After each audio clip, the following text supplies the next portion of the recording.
All right. Thanks. Good evening. This is the March 2022 study session of the Estes Valley Public Library. Got it. Study session of the Estes Valley Public Library District. I'm Lynn Lawson, Vice President of the Board of Trustees. Other board members present are Pete Johnson, Secretary, David Hemphill, Treasurer, Kay Weston and Ann Dewey. Absent are Beth Ellis and John Kruger, President. Staff, we have Claudine Perot, Joanna Stenslin, Cindy Seckman, and Sarah Walsh representing the Friends and Foundation. We're going to try and focus the study session on sort of some board operations issues, particularly a refresher on the Sunshine Law that's been in the news a little bit lately, and also sort of a general discussion of board planning and some term limit issues that we have coming up. Claudine, I'll turn it over to you to say a little about Sunshine Law. Okay, thanks, Lynn. Thanks.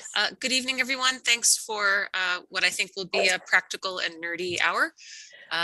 This was Lynn's recommendation to add as a recurring item for consideration to cover things that, as we can see in the news, can occasionally get forgotten. Okay, so my task today is a very brief summary of Sunshine Law. And Joanna asked me before we started, Claudine, where's the attachment for the board? It's really just that first paragraph under conducting business in your board manuals. And it's very short, and it's a super duper executive summary of what is known as the Colorado Sunshine Law, which means essentially, you already know this, so bear with me, that it is the position of the state that any public business is conducted in public. And that defines everything else that you as a board do and that I do for you or with you. Okay, so the summary of that is with, you know, in the handout that's in the board manual, is that the Sunshine Law means all of that business occurs in the light, not in the dark. And there are some defining characteristics, and that all the records and documents for the board are available for public inspection. Almost all library documents are open for public inspection as well, except for personnel files. However, sometimes there's some confusion about what is public business. And public business is essentially when you, the appointed body, when 3 or more of you are discussing library business, right? So we currently have a model where committees are 2 people, right? And the committee may meet with me and then make a recommendation to the board, and then it is deliberated and debated and discussed publicly. So it's not unreasonable for 2 board members to get together, but 3 without proper posting is against the law, right? So I do my best to keep you all clear on that.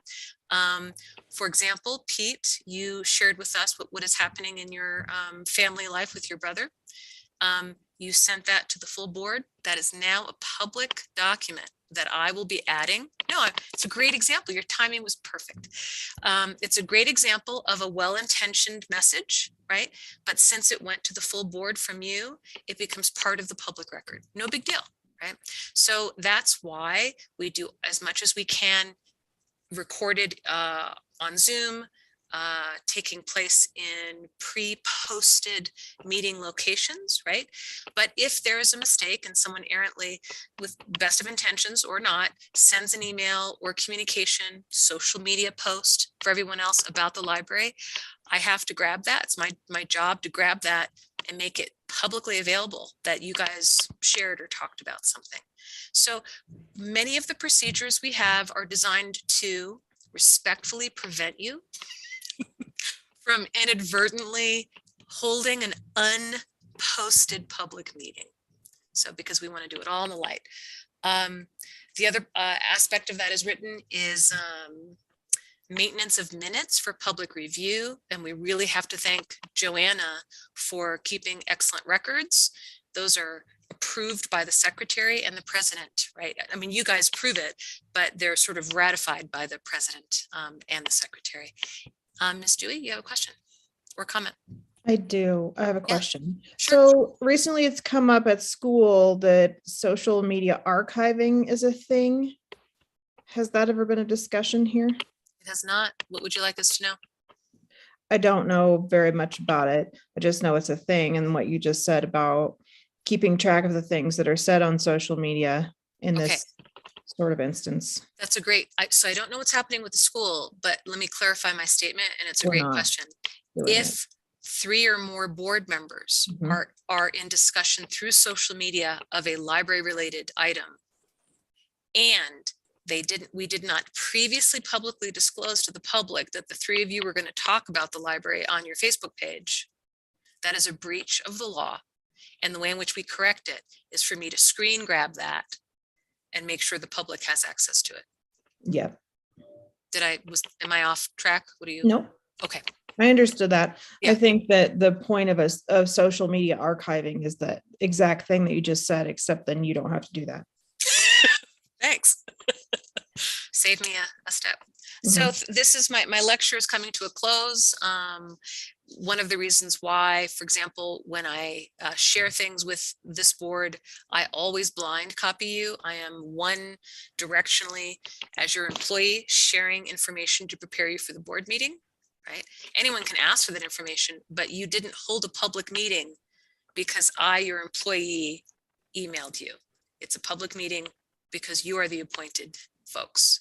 If you initiate it and send it out, or if I may say worse, respond, it can escalate. So it's just a reminder that please, in the committees, do your work, but thankfully that's what the full board is for. Nothing's going to happen without the full board's conversation in light.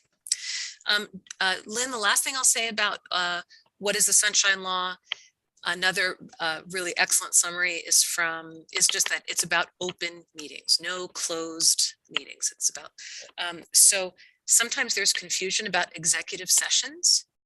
What is an executive?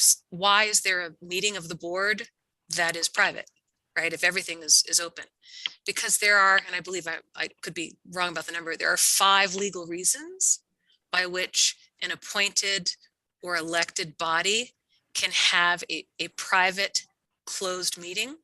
And at the start of that meeting, you have to say what the legal reason is, which is why when you go into executive session to evaluate me, which is the one pre-planned known executive session every year, you say why you're going into executive session, you name me. I have certain rights under that. As the person named that you're going to talk about, I do have the option to say, we're going to make this an open meeting. I'm going to be there and I'm going to make it open. I have 16 years, I've yet to do it. Okay. Happy to have that closed. But you understand, like, the one exception to you as an appointed body to have a meeting that is not open is because there are legal reasons that you can have it closed. And it's something like land, discussion with the attorney, personal matters, and we can go over those details. And I'm just going to throw in, Lynn, the last item on open meetings and what it means to be appointed or elected and your legal obligations. For a while, in our zest to make sure our relationship as the library district board was healthy and open with the friends in the foundation, we used to have ex officio members, which was just this sort of honorary way to recognize each other. But what we inadvertently did by doing that was, let's say we called President Finley an ex officio member. You, as the body, don't have the right to self-appoint even a non-voting member to the board, right? That has to go through the public process, through the appointing bodies, right? It has to all be this sort of sunshine process, which is why Annie is our liaison and Sarah is the liaison to the board, because there can be no government implied authority in what their position is relating to the board. So that's the fun. That's fun with The Sunshine Law, I think it's a great named law. It sounds so friendly, and it just reminds us that as we try and do our best to represent the community for the library, there are just certain things to prevent you and me from inadvertently doing things that prevent the public from being involved. The end. Hi, Lynn.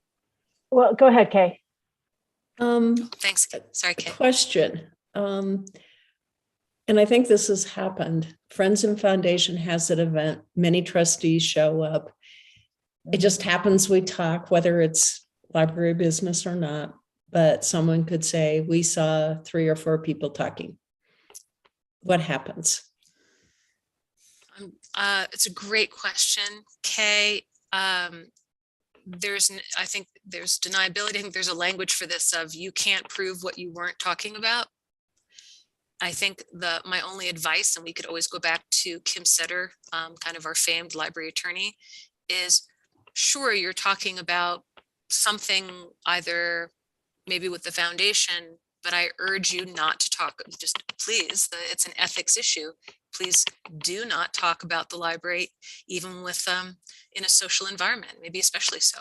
So it's sort of like, I think the Douglas County School Board, as an example right now, can folks prove what was done in advance? I don't know. But that's the pickle, is so much of the Sunshine Law is based on principle and ethics. So I'm very formally doing my best to advise you that when you talk about the library, you should do that as officially in as official circles and timelines as possible. Or at events, just not talk to each other. Yes, ma'am. Yeah, I'll go talk to Sarah and she can talk to you. Can talk to me. Yeah. Your husband. So that's a really great question. Enforceability. Yeah. Okay. Other questions or comments? Lynn, this might be a time for me to mention. There is an 18-page summary that gives a lot of great information about Sunshine Law and how it relates to library boards. I'm very happy to share that out. And you know what? I'll drop it with Joanna's help into the board operations folder. How's that? Great. Okay. You had questions, Linda? I do two little questions. If you've sent something out to all of us, for example, the links to the material for this meeting. Right. If we want to say, great, got it, I'll be there, or I can't attend, if we reply just to you, does that suddenly make it public record? Good question, Lynn, and it really does clarify things. The reason I send everything to you blind copied is not that I'm trying to keep you all under my thumb. It's to prevent you from replying all. Okay. So when you reply just to me, we're just doing business, right? With me, there's not a deliberation of the governing board, of the deliberative body. You are not deliberating anything. You're not making decisions. You're simply receiving information. Okay. Now let me make a caveat to that. The town really took a big step saying, and so all correspondence between the way in which they've solved the open meeting issue is the opposite of what we're doing. They, in fact, allow the board members to talk to each other between meetings by simply posting all of them all the time, right? So that is an option, because right now you can go onto the town website, see what the board members are talking about, see what the staff and the board are talking about. Members of the public use it as a soapbox, right? It's been a bit co-opted, in my humble opinion, but it still meets its objective, which is it allows more frequent communication between the board, right? In a less formal way, but it's all available for the public. I've simply recommended and chosen a different tack, which is please don't talk at all unless you've posted a meeting. They're both valid, but you cannot break the law by receiving information from me. Okay. Thanks. And what about having an advisor to the board, which we did for a period last year? They're not a voting member. They're not a member of the board. We've done it in the past. They are, because the answer is I don't really know how to handle them based on, they're not appointed, right? I think it's sort of like saying ex officio. They're like Sarah, they're liaison. Okay. They have no authority. And I think that's the main objective. Okay. Great. They were not appointed or elected to conduct public business. It's the way, I always want to reframe it that way. Okay. Thank you. Thank you. David, Other- you're the nerd in you. You have no questions? Come on. Maybe I'm just been here too long.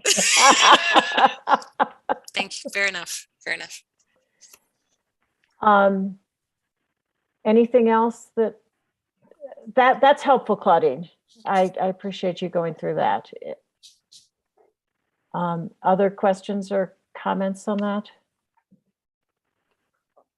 Great. Thank you. Thanks, Claudine.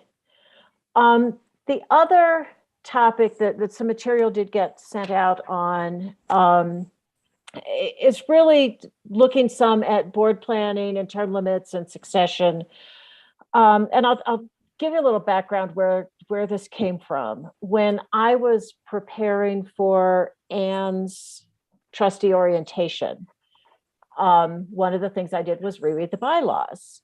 And that reminded me of what the various term limits are, both for us as trustees and for the officer positions. And that started to raise a few issues in my head, and I thought it might be useful to look at them together. I'll start by saying I don't want to put anyone on the spot, but I hope we can maybe work together and talk about some possible solutions. Just as a reminder, board terms are 4 years. We're each limited to 2 full terms, but can also serve a partial term before that first full term starts. Officers are limited to 4 years, 4 consecutive years in a given role, and then they have to step out of that role for at least a year before they're eligible for re-election. And as the bylaws state, a strong preference for officers to serve at least 2 consecutive years, just for the sake of continuity. And I will say, as I looked at all this, that we have a really great board in terms of, I think, being functional, in terms of having a good mix of expertise and experience and perspective that everybody brings. I think it's a really well-balanced board. Claudine, your hand's up, Claudine. Did you want to say something? I just have to unmute. Lynn, I failed to mention to you earlier that Joe is ready whenever you are to put the board terms document awesome. up. Okay. Thank Great. And that is by the very next thing in my notes says that Claudine and Joanna put together this summary, and maybe we can start by putting that up. Just of where all the trustees stand in terms of term limits. And I will say the table assumes what I think of as the best case, that all of us who are in our first terms will continue for a second. But obviously, we're not asking anyone to make that commitment at this point. So hopefully this is all pretty self-explanatory, because Joe did such a good job putting it together. Lower down, we look at the officer terms, and who's filling the position, and in this year, in 22, what year of the 4 our officers are currently in. Looking at the top, as you can see, I am this year completing a partial term, and that's the only trustee term that's expiring this year.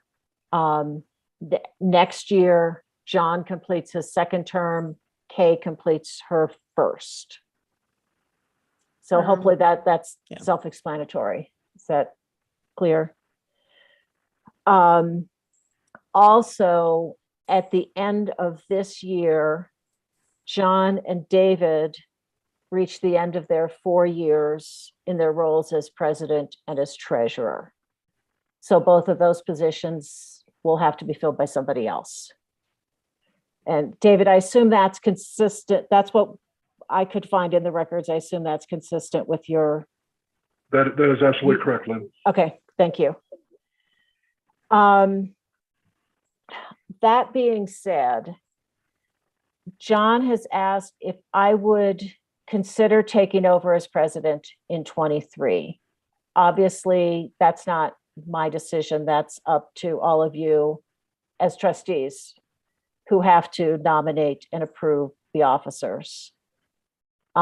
Assuming that's what you want in 23, I'd be willing to serve for 2 years. For a variety of reasons, I can't at this point commit for longer than that. And whether that's what you as the other trustees decide, I think there's some issues that come out of looking at what these term limits are.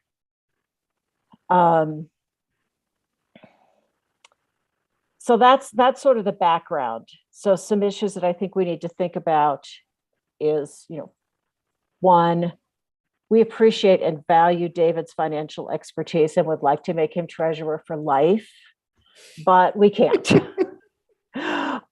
We need a new treasurer that starts next year. David can stay on the finance committee, but can't serve as treasurer. If I were to assume the role of president for 23 and 24, ideally, I would like to have a vice president who could sit on the government affairs committee and become familiar with what's going on. And I really reached that conclusion having been vice president with John on government affairs. That's without that experience, the prospect of being president would be far more overwhelming. I know that John would be happy to be vice president in 23. And I value all that his experience and his insight, but I'd rather use that role to help somebody else prepare. And I think that's regardless of who serves as president. Having a vice president in a line of succession is helpful.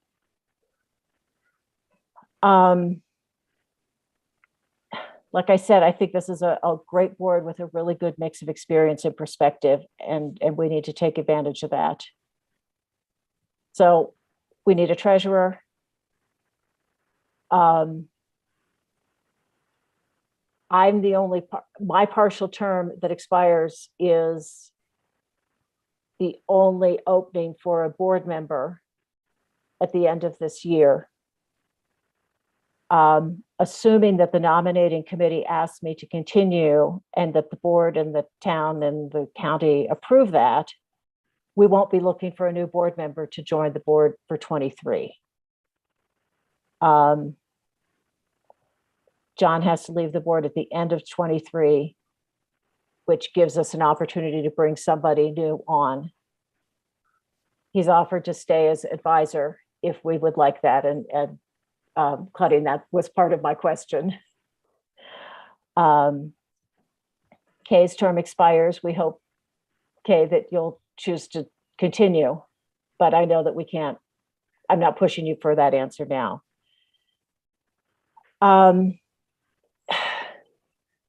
So I guess I'm not really asking a firm question, but looking for ideas of how can we approach this situation to figure out some succession issues, some succession opportunities.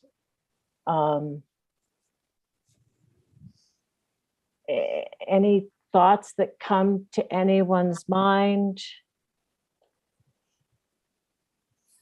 I mean, I don't have a good solution, which I'd love to say, and here's here's what we can do, and it's all sweetness and light, and I don't have that.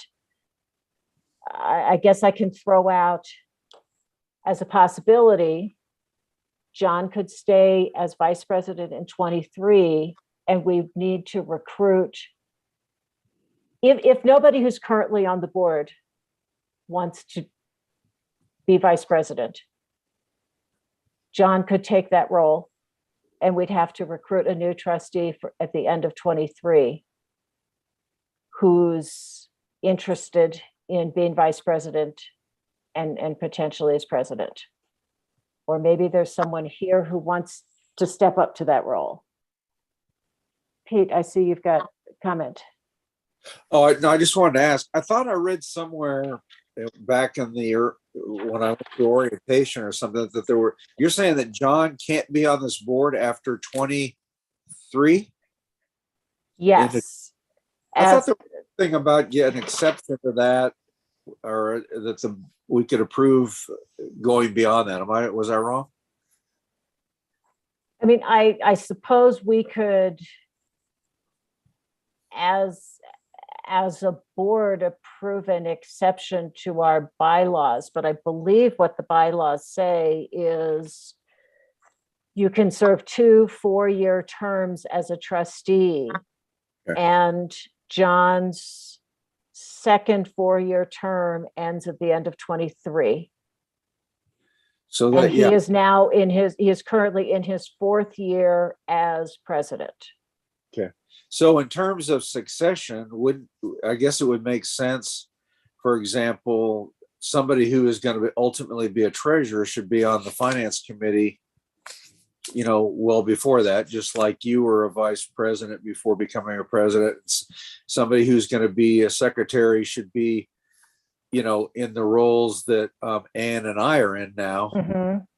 And not necessarily just build a succession plan for who's going to be that officer, but a succession plan that goes further down. As much as you can do with 7 or 8 people, but goes further down to get people even ready for their next position before they assume the officer position. Mm-hmm. That makes sense. And are you suggesting kind of rotating through the committees to build that breadth of knowledge?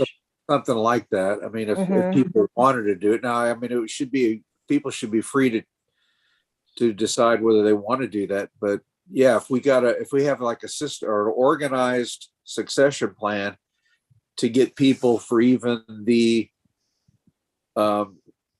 next in line position to an officer before we kind of get in a situation where we have to pick an officer without any experience. Mm-hmm. Mm-hmm. I wish there was something that we could do on the government committee, your committee, that's underneath the vice president. You know what I mean? Have a third person. Which then violates the sunshine laws. Okay, well, yeah. Claudine, I just want a couple of points of clarification. Pete, thanks. The language is pretty particular. 2 consecutive 4-year terms. Someone can leave for a year and come back. That's what I was thinking. Yeah, and so Pete, that's where you were going. And the idea is it forces the appointing bodies to pay attention, like, oh, this person's coming back. Like it's okay. It's just designed to provide the opportunity for new thoughts. Okay, so the law is pro return. It just requires a break.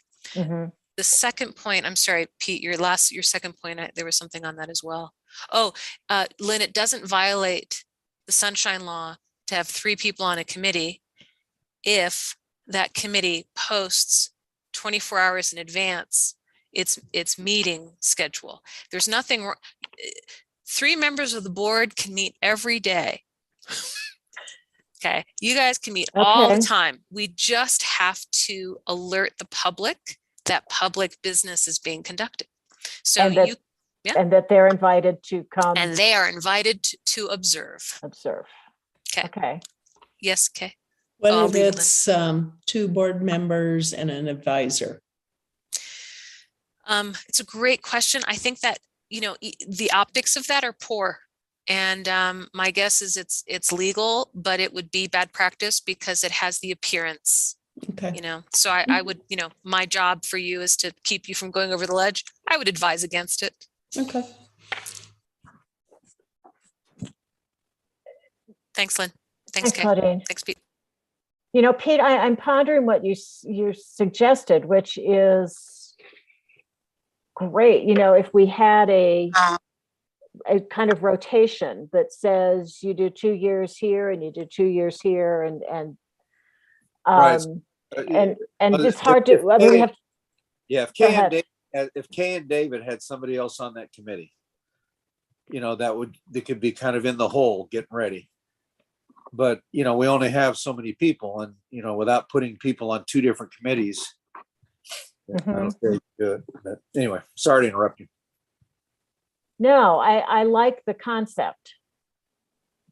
And maybe we need to play with how that would work. And how do we balance it with making sure we have expertise where it needs to be? And I think the place that shows up the most is on the finance committee. That, you know, we need to make sure we've got people with good financial background. In addition to, I mean, obviously Cindy is doing the brunt of that, but having a finance committee who understands what she's talking about is a good thing. Yeah.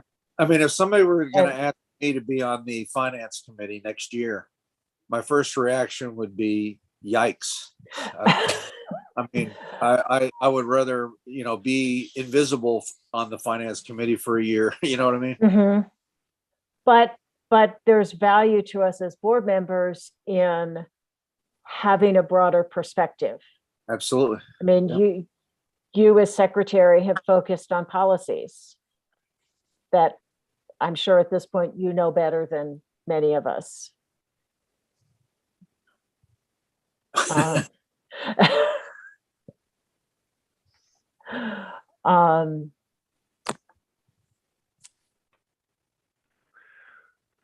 Lynn, I will reinforce that point, but I totally agree that the board should be more involved in those kind of wonk things. Unfortunately, not many members are as wonky as Kay and I. But I've been on nonprofit boards for 20 years, and one of my main goals has always been to get the board more involved, because it's not only helpful, but on a board like this, it is your fiscal responsibility to do so. And that's why Pete's comments are well taken. How have you seen that managed effectively, David? Have you seen something that's worked? No, that's the unfortunate thing, because on a normal board, people would just prefer to let people take care of that and inform them as necessary, and that's a valid role. But the more the board knows, the more effective the decision making is, and finances are a big part of that. So, and I will segue into the second part on the succession thing. I would back John for president for life, without a doubt. But I really believe boards need turnover for fresh ideas. And I'll give you an example. I came on 4 months into a term. So technically, I finished 3.5 years. I just finished a 4-year term, and I'm technically able to do another term. John presented it to me. I'm going, well, John, that may be true, but the board needs turnover. It's just a fact of life of these kind of boards. So. Yeah. And I'm completely in agreement with you. You need turnover in both trustees and in officer positions is healthy. Yes. It just, you know, you see things from a different angle, and that perspective is a good thing.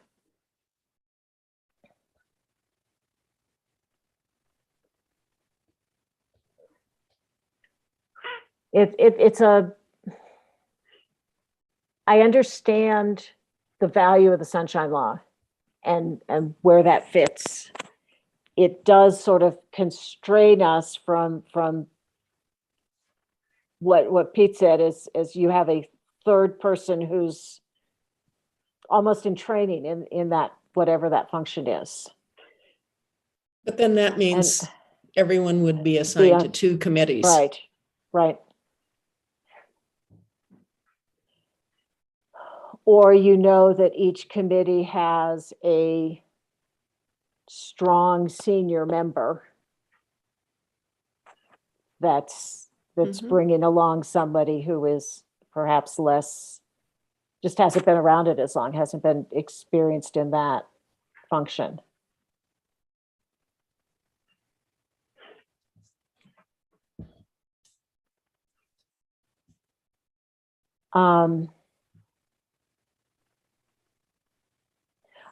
I do like that idea though of having some sort of a rotation. Maybe I can play with that and let that, and sift around in everybody's head. I mean, we don't really have an opportunity to do anything, at least until the nominated committee is formed in the fall. And at that point, we may have to revisit the questions and see if we can come up with a rotation schedule or a little bit of a, multi-year plan for those roles. Does that make sense? Other thoughts? Claudine, please. Lynn, so thank you everyone for your comments. And what I'm going to share is not designed to pull the rug. I just wanted to let you know that things have operated the way they have with this library district so long because of my length of service. So here's something I'd like to remind you. A board does not have to operate with committees. A board does have to operate with officers. The reason we have committees is that it allows some work to occur in preparation for shorter, more decision-oriented board meetings. But different library districts in the state operate differently. My last place of employment, my previous place of employment, I'm not doing this to torment you, Lynn, the president served on every committee.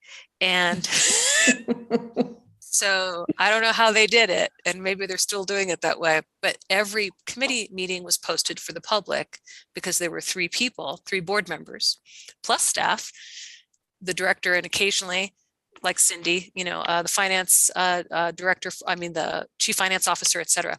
So it's just a long way to say, Madam Vice President, there are many ways for the board to do its duty. The way you're doing it is because it's the way I have asked you to, and it's become habituated. So Sarah was here before I was, and I'm sure on the governing board, and I'm sure it operated very differently. So my point is not to pull the rug again, but to say the way in which we do it is not the way it has to be done. And it is my job to say, here are some alternatives if it works better for you as the governing body and the individuals. What would make you best prepared, take up a reasonable amount of time and be effective? So the way in which it's set up is my recommendation for how you operate, but there are variables. So I'll turn it back to you, Lynn. No, that's helpful. The thinking outside the box and the constraints of what we've done is I think really helpful and part of what I'm trying to ask, and that's great. And it becomes a trade-off of if we each focus on a committee and have some deeper knowledge versus, the breadth of knowing better, all of us knowing the finances in more depth or the policies. It is a balance.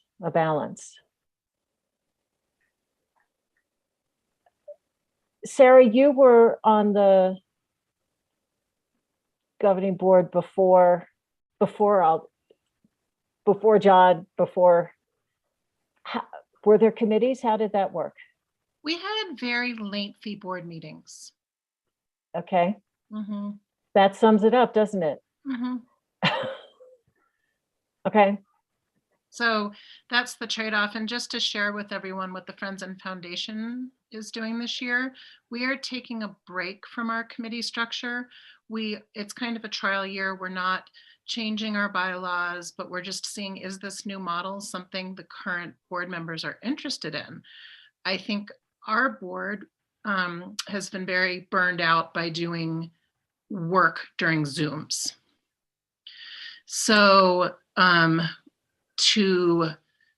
we're struggling with the same issues. We have Annie Finley, who's been our president for 3 years, and she's termed as the president.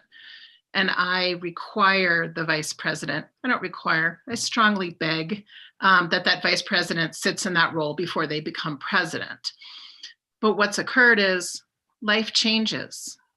People's personal lives, people move on to other things. So the vice president from last year has left our board because of family commitments. We have a new vice president this year. I hope she does step up for president next year, but we don't know. So struggling with the same issues that the trustees are. Okay. Great people doing great things, but you're all volunteers. Right. And that is what it starts with, is great people doing great things. And that I think we have. It's just a question of how to organize it. Right. And is there a way we can do that to make it work for all of us as trustees and work for the library and do the best that we can?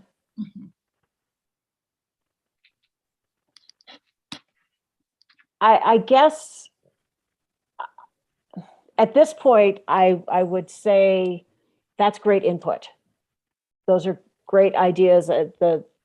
Let's think about this differently.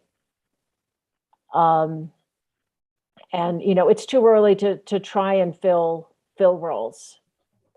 As much as, I think we all need to just sort of keep pondering. Does some brilliant solution come to all of us? And revisit this, later in the year as we start to think about nominating again and where we stand. And in the meantime, if anyone has thoughts that they'd like to share one-on-one, that would be great. And again, I want to thank Joanna for putting together this thing. That I'm visual, and that really helped me a lot to see where does everybody fall in terms of term limits, and where do we have opportunities and needs. So thank you for doing that, Joanna. Hopefully it becomes easier to just update that every year. You're welcome.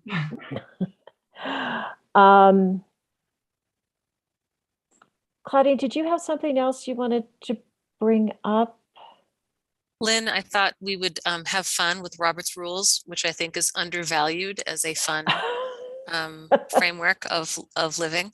But what I think you said to me back in the day was, we might in the future have an annual study session on board operations, and I will simply organize it so that we're going to talk about board meetings, and then you can, other things like succession planning. So Robert's Rules, but I think we can do that. It's up to you, Lynn, what you'd like to do. That's great. Let's another time. Okay. Put that up. I mean, I know we follow it very well because John knows Robert's Rules so well. Yes. So it's not a pressing thing. Anne did say something at orientation that, what was it, in like 5th grade? You learned Robert's Rules in school? Yeah, in 7th and 8th grade, we had to take a quarter each year of parliamentary procedure and library, like Dewey Decimal stuff. Yeah. So Mrs. Nichols really proud of me right now. It's paying off, Mrs. Nichols. That is awesome. I guarantee I did not have any of that in junior high. I don't know if I can, that was a couple years ago, so I don't know if I can bring all of it back, but it's back there somewhere. Yep. That's great. Well, it's also in your trustee manual. Just as a reminder, it's there as a reference. And there is a cheat sheet so that those of us who are not raised in, is it 19th century Great Britain? I'm trying to figure out where we're have have language choices that are a little bit more natural when you want to make a motion or call the question or what have you. And I can't help but ask, was it like you could be a parliamentarian or you could go to the dance class? Like, was there No dance class. active? Okay. There were only 12 people in my class, so there weren't a lot of options for those kinds of course offerings. So I can only imagine what those fake meetings were about in 7th grade. But we had little scripts and we Pudding or person had a Jell-O? role and I love it. That's Thanks. wonderful. So Lynn, that just thank Great. you for letting me to say, if you're ever curious, the main part I would bring out about parliamentary rules is if nobody knows what to do, just a gentle reminder, it is appropriate for you as a body, and I would advise as such, like you get to make it up. So there's some, it feels so stiff and sometimes silly, and it can be, but there really is a lot of logic to allow to grease the wheels of cooperative decision making. So just a reminder, don't knock Robert. Mr. Robert, thank you, Mr. Robert. And that's the end. Thank you. Great. Madam Vice Thank President. you. The one other thing I would say is Claudine sent out, or no, maybe Joanna sent out yesterday or today some information about Trustee Academy, which I participated last year in a pilot just to evaluate some of the courses and did it, mechanically, did it work? And there's some good stuff out there. It's worth taking a look. Just some presentations, some are as short as maybe 10 minutes and some run an hour or more, and you can listen to them at your leisure. And when you decide that one's not useful, you can just stop. But it is worth taking a little bit of time to see what's out there. And if there's something that looks appealing or fills a gap in all of our knowledge as library trustees, take a look. With that, if no one has anything else to say, I guess it is 7:19 and I will adjourn the study session.